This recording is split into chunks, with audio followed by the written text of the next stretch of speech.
అందరికీ నమస్కారం. 99 టీవీ భక్తి భక్తి గీతాలు స్వాగతం. ఇంతకుముందు చాలా భక్తి గీతాలు చేశాను, మంచి ఆదరణ లభించింది. ఈరోజు కూడా ఈ భక్తి గీతాల కార్యక్రమాన్ని మళ్ళీ ప్రారంభిస్తున్నాను. అయితే ఈ కాన్సెప్ట్లో మనకి ఏముంటాయంటే, ఒక సినిమా ఉంటుంది. ఆ సినిమాకు ఒక సాంగు, ఏం పాటో అనేది సాంగ్ ఉంటుంది. అలాగే ఒక రచయిత, ఆ పాట రాసిన రచయిత పేరు ఉంటుంది. అలాగే సంగీత దర్శకుడు తర్వాత ఆయన సంగీతానికి ఇచ్చినటువంటి ఒక ట్యూను, ఆ ట్యూన్ను బట్టి రచయిత ఏ విధమైనటువంటి పాట రాశాడు, ఆ పదాలు ఎలా కూర్చాడు అనేది మనం చెప్పుకుంటున్నాం ఇప్పుడు. అయితే ఇక్కడ ముందు ఒక మాట చెప్పుకుందాం. అసలు ఈ పాట అనేది ఎక్కడ పుట్టింది, ఎలా పుట్టింది అనే విషయానికి వస్తే, పాట ఎక్కడ పుట్టిందంటే జానపదాల నుంచి, జానపదం నుంచి ఈ పాట పుట్టింది. కార్మిక కర్షకుల యొక్క స్వాదం నుంచి ఈ పాట పుట్టింది. కార్మికులు అంటే నాట్లు వేసే మహిళా కార్మికులు, అలాగే కుప్పలు నూర్చేటటువంటి వాళ్ళు, అలాగే అనేక రకాల వృత్తులు చేసే వాళ్ళందరూ కూడా పాట పాడుతూ ఆ యొక్క ఆ కష్టాన్ని మర్చిపోతారనమాట. ఆ విధంగా ఈ పాట వాళ్ళ నుంచి పుట్టింది. ఇక పాట విషయానికి వస్తే సినిమా వివరాల్లోకి వెళ్దాం మనం. ఈ పాట విషయం ఏంటంటే, సినిమా పేరు రంగుల రాట్నం. ఇది చంద్రమోహన్ గారికి మొదటి సినిమా ఇది, రంగుల రాట్నం అనేది. పాట పేరు శ్రీ వెంకటేశ్వర స్వామి మీద పాడినటువంటి చాలా అద్భుతమైనటువంటి పాట ఇది. ఈ పాట నడిరేయి ఏ జాములో స్వామి నిన్ను చేర దిగివచ్చును అనే పాట. ఈ పాట ఆ రోజుల్లో ఎంత పాపులర్ అయిందంటే, ఎక్కడ చూసినా ఈ పాట వినిపించేది. ఆ రోజుల్లో ఇవన్నీ మాధ్యమాలు లేవు. అప్పుడు ఉండేది ఒకటే, ఏంటి, ఆకాశవాణి అన్ని కేంద్రాలను కూడా ఈ పాట కంపల్సరిగా విధిగా వేసేవారు అనమాట. నడిరే ఏ జాములో స్వామి నిన్ను చేర దిగివచ్చును అనే పాట ఇది. దీని రచయిత దాశరథి గారు అంటే అందరికీ తెలుసు, చాలా అద్భుతమైనటువంటి రచయిత ఆయన పాటలన్నీ కూడా సూపర్ డూపర్ హిట్ అనమాట. దాశరథి గారు అద్భుతంగా రాశారు ఈ పాటని. చాలా ఎక్కువ పాటలు ఆయన మామూలుగా రాశారు, కానీ భక్తి పాట కూడా చాలా బాగా రాశారు. అది రచయిత పేరు. ఇక సంగీతం విషయానికి వస్తే, ఎస్ రాజేశ్వరరావు గారును బి గోపాలం గారని ఇద్దరు కలిపి సంగీతాన్ని సమకూర్చారు ఈ పాటకి. అయితే ఈ పాట ఎంతో భక్తి పారవశ్యంతో ఊగిపోయేవారు అనమాట. ఈ పాట రాగానే జనం ఆ రోజుల్లో, అంత అద్భుతమైనటువంటి పాట ఇది. అయితే ఈ పాటను సంగీత దర్శకులు ఎందులో చేశారంటే, పాట రాగం గురించి అనుకున్నాం కదా, ఈ పాటను సింధు భైరవి అని ఒక రాగం ఉంది.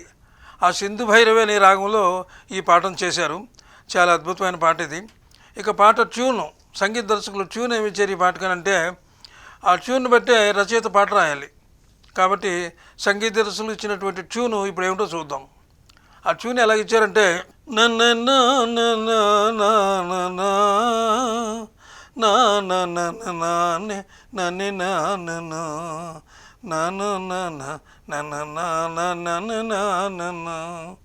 అని ట్యూన్ ఇచ్చారు.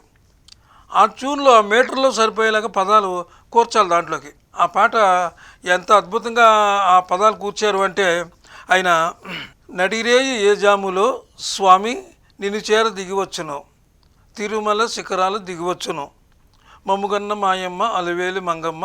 అలాగే అమ్మవారు అనమాట. అమ్మవారి గురించి, పతిదేవి ఒడిలోన మురిసేటి వేళ స్వామి చిరునవ్వు వెన్నెలలు కురిసేటి వేళ, ఆ స్వామికి మా కష్టాలు మావన్నీ విన్నవించమని చెప్పి ఈ పాట చాలా అద్భుతంగా ఆ పదాలందరూ కూర్చారు. సరే, పాట కొంచెం వినిపిస్తాను నేను.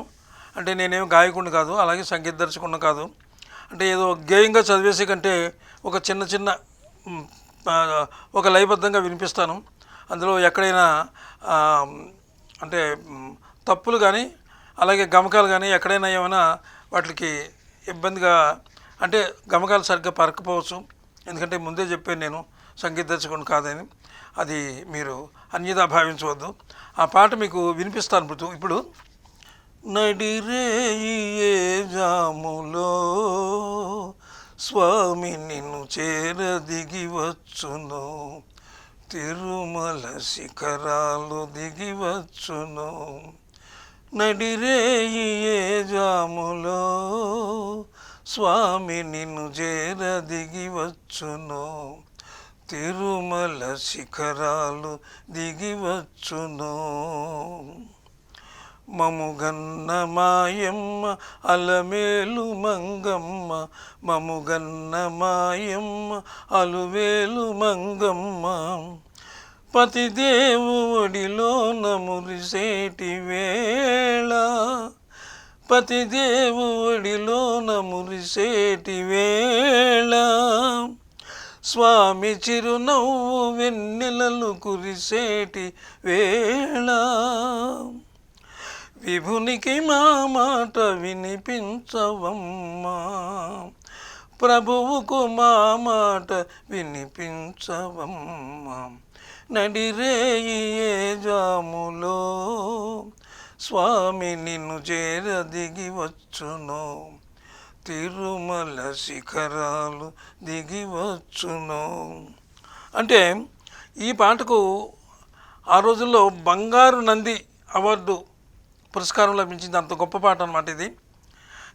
నేను ఈ విధంగా మీకు చాలా పాటలు ఇంతకు ముందు చేశాను, కానీ ఇది ఆణిముత్యం, అలనాటి ఆణిముత్యం అన్నమాట. ఇది ఇప్పటిది కాదు, ఈ పాట ఏనాటిదో. ఈ పాట భాగ్యరేఖలో జమున గారును తర్వాత ఎన్టీ రామారావు గారు అనుకుంటా పాడతారు ఈ పాటని.